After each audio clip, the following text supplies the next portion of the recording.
Helicobacter pylori H. Pylori को जड़ से खत्म करने में असफल होने के दो अहम कारण होते हैं। पहला कारण यह है कि जब मरीज दवाइयां घर ले जाते हैं तो अक्सर उन्हें यह नहीं पता होता कि दवाइयां किस क्रम में लेनी हैं, कौन सी दवा खाने से पहले लेनी है और कौन सी बाद में। कई बार तो मरीज व्यस्त हो जाते हैं और दवा लेना भूल जाते हैं, कभी लेते हैं कभी नहीं। ऐसा रवैया 3 दिन दवा 2 दिन छुट्टी जैसा हो जाता है। दूसरा बड़ा कारण यह है कि कई अस्पतालों में दवाइयों की पूरी रेंज उपलब्ध नहीं होती। ऐसे में डॉक्टर कभी कभी बी ग्रेड दवाओं की जगह कोई और दवा दे देते हैं या फिर ऐसी एंटीबायोटिक चुनते हैं जिनके खिलाफ बैक्टीरिया पहले से ही रेजिस्टेंट हो चुका होता है। नतीजतन मरीज को जो दवाइयां मिलती हैं वो असली 4 योजना 4 ड्रग रेजिमेन नहीं होती या फिर पहली पंक्ति फर्स्ट लाइन की योजना ही नहीं होती। अब बहुत से लोगों के मन में यह सवाल उठता है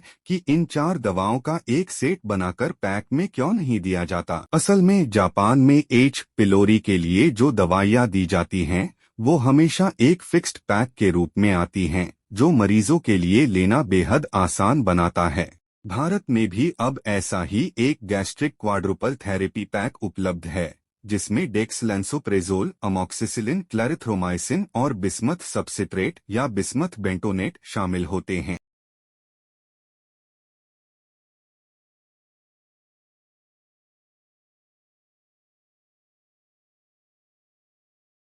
हर दवा के साथ साफ साफ लिखा होता है कि उसे कब और कितनी मात्रा में लेना है। इससे न केवल दवा के साइड इफेक्ट्स कम होते हैं बल्कि सफलता की दर भी काफी बढ़ जाती है।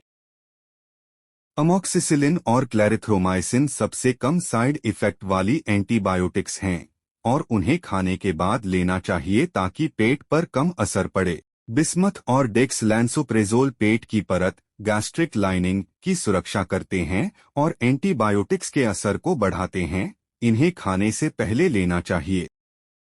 H. पिलोरी को एक बार जड़ से खत्म कर देने के बाद दोबारा इन्फेक्शन होने की संभावना बहुत कम होती है, इसलिए घबराने की जरूरत नहीं है।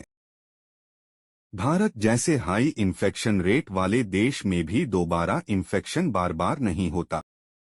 अगर चाहो तो मैं इसका एक शॉर्ट वीडियो स्क्रिप्ट या पोस्टर फॉर्म भी बना सकता हूं।